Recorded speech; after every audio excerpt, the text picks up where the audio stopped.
শ্ৰদ্ধেয় আজি সভাৰ মধ্যমণি অসমৰ জনপ্ৰিয় মুখ্যমন্ত্ৰী ডক্টৰ হিমন্ত বিশ্ব শৰ্মা মহোদয়, আমাৰ মাজত উপস্থিত হোজাই জিলাৰ অভিভাৱক মন্ত্ৰী শ্ৰী কেশৱ মহন্ত ডাঙৰীয়া, আমাৰ মাননীয় সাংসদ কামাখ্যা বাছা ডাঙৰীয়া, শ্ৰীযুত শিবু মিশ্ৰ ডাঙৰীয়া, অনাৰেবল MLA লামডিং, শ্ৰীযুত শিলাদিত্য দেৱ, chairman Assam Linguistic Minorities Development Board, Srimati Junti Bora, Chairperson Hojai Jila Porishad, Sri Dilip Dhar, District President Hojai BJP, Srimati Chaturthi Ali Vishwas, Chairperson Hojai MD, Muhammad Ali, District President AGP Hojai, Sri Kundal Mani Sharma, Bordoloi State Mission Director, Sri Vidyut Vikas Bhagavati, District Commissioner.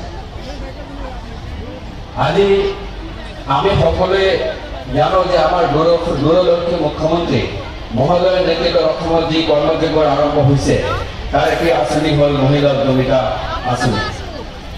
কিন্তু মই হোজাইৰ পৰা MLA হিচাপে আপোনালোকৰ ফালৰ পৰা আমাৰ doctor Himanta Biswa Sarma অসমৰ জনপ্ৰিয় মুখ্যমন্ত্ৰী তেখেতক আমি কৃতজ্ঞতা জনাব লাগিব, ধন্যবাদ জনাব লাগিব।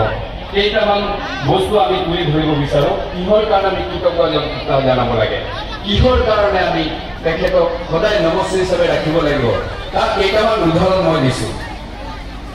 হোজাই ৰবীন্দ্ৰনাথ ঠাকুৰ বিশ্ববিদ্যালয়ৰ 100 বিঘা মাটি আবণ্টন দি আন্তঃগাঁথনিৰ কাম কৰা সমাপ্ত কৰি বিভিন্ন বিভাগত পাঠদান আৰম্ভ কৰাৰ প্ৰস্তুতি অব্যাহত আছে। তেখেতৰ যিটো চেষ্টা আৰু প্ৰচেষ্টা আছিলে সেইটো কিন্তু সঁচাকৈ আমি এক্সপ্লেইন কৰিব নোৱাৰোঁ। সেইটোৱেই নহয়, আমাৰ যোগীদানৰ যিটো পৰিত্যক্ত ITI নৱীকৰণ কৰি ৰবীন্দ্ৰনাথ ঠাকুৰ বিশ্ববিদ্যালয়ৰ বৰ্ধিত কেম্পাছ স্থাপন তেখেতে কৰিছে।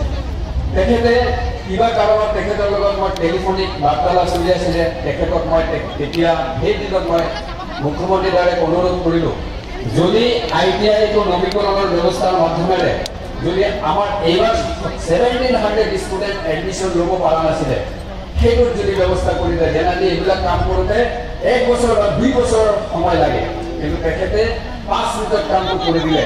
কিবা এটা অৰ্গেনাইজেশ্যনৰ লগতে আসাম গভৰ্ণমেণ্টৰ এগ্ৰিমেণ্টৰ মাধ্যমে বিল্ডিংটো স্থানান্তৰ কৰা হৈছিলে, কিন্তু তেখেতে সেইটো টেনশ্যনটো হোজাই ছাত্ৰ সমাজৰ স্বাৰ্থৰ কাৰণে তেখেতে এইখিনি কাম কৰি দিলে। আজি সেই ৰবীন্দ্ৰনাথ ঠাকুৰ বিশ্ববিদ্যালয়টো যোগীদান অঞ্চলত যাক আমি উন্নয়ন নহয় বুলি কওঁ, যাক ফ্লাড এফেক্টেড এৰিয়া বুলি কওঁ, সেই অঞ্চলত তেখেতে বস্তুটো কৰি দিয়াৰ কাৰণে তেখেতক মই অন্তঃকৰণৰ পৰা ধন্যবাদ জনাইছোঁ। আৰু এটা কাম তেখেতে কৰিলে, আমাৰ ট্ৰাইবেল বেল্টত বসবাস কৰি থকা ST আৰু SC লোকসকলক ভূমিপট্টা প্ৰদান ব্যৱস্থা কৰি দিয়া হৈছে। আৰু এইটো কৰি দিয়াৰ কাৰণে কি হৈছে, আজি আপোনালোকে জানে যে আজি স্বাধীনতা 1952ৰ পৰা তাতে SC সমাজৰ মানুহবিলাকে কোনো ধৰণৰ ভূমিপট্টন পোৱা নাছিলে। তেখেতে এতিয়া 5 মিনিটত কৰি দিলে।